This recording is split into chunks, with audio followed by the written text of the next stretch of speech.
Hi, I'm Joan Lok. It has been a really hot summer, so I think it's kind of fun to work on a flower that is truly related to the sun, sunflowers. Okay.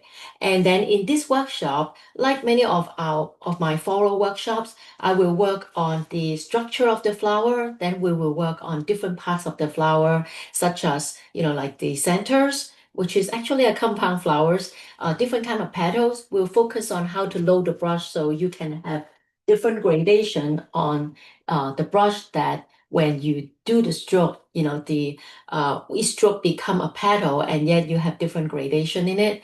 And then of course we'll also work on the stalk and the leaves. And when it comes to the style of the painting, although there are multiple ways to paint sunflowers, but in this workshop, we'll focus on the way that Master Zhao Xiaoang in the Lingnan style. So we will work on some of his samples and then try to see, how we can depict the flower in a very calligraphic and colorful way. So we'll be doing sunflower in our upcoming workshop to celebrate the hot summer. So I hope you will join me in the sunflower workshop. Hope to see you. Bye bye.